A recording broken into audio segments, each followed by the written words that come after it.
sorry the judge didn't take your comments into consideration regarding the Monroe County's damages? Well, I think he did. I mean, basically what he said was that the record is complete with the fact that these individuals did not take $12 million. There was not $12 million missing from the county, or $39 million as was alleged. And again, the purpose of that is just to make sure that the Department of Corrections knows that in this case there's not that kind of funds missing from the county. Your client apologized. Can you kind of sum up what he said and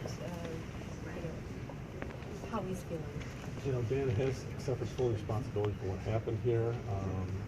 He understands that what he did was wrong, and that he apologized to his family, to the community, and to everyone in court today based upon what he did wrong.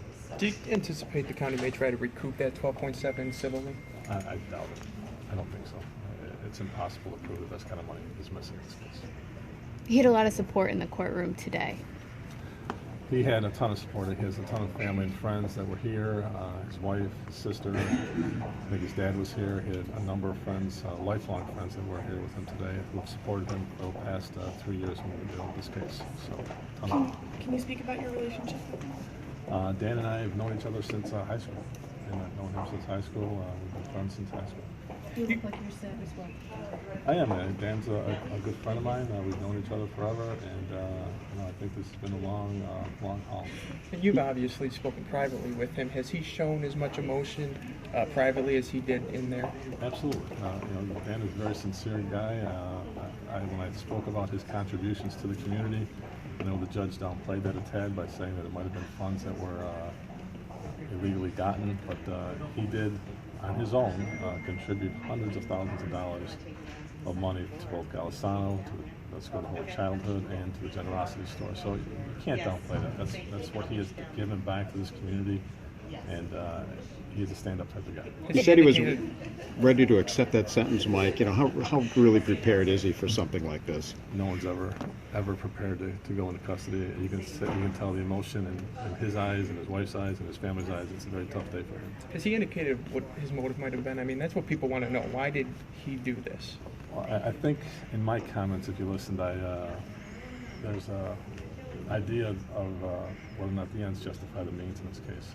He's a salesman. He's always been a salesman. I think I've talked about the fact that he was a very good salesman. He made a pitch to the county for these LDCs. Like I said before, if you do some research, you'll find out that this Monroe New Power has been going on since 1999. It was an LDC, saved the county a ton of money. It's still saving the county a ton of money. So again, when you guys say LDC, everyone seems to think it's something that's a bad word of some sort. But the idea here, I think, was a good idea. The county does have a very good and functioning security system now in place, which is the M3S project.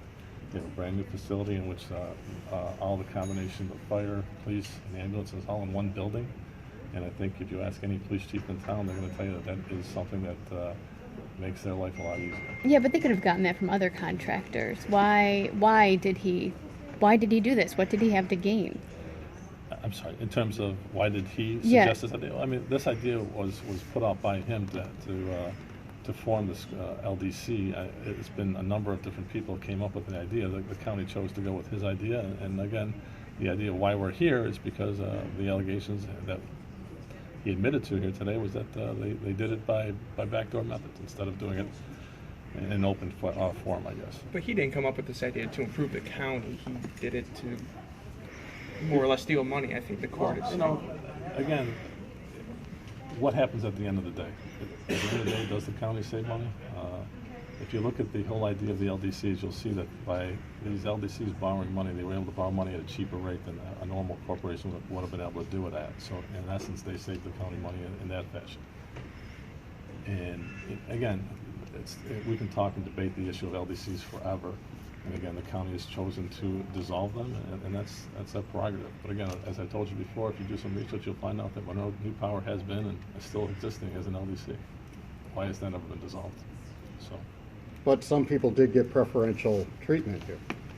That's why these guys pled guilty.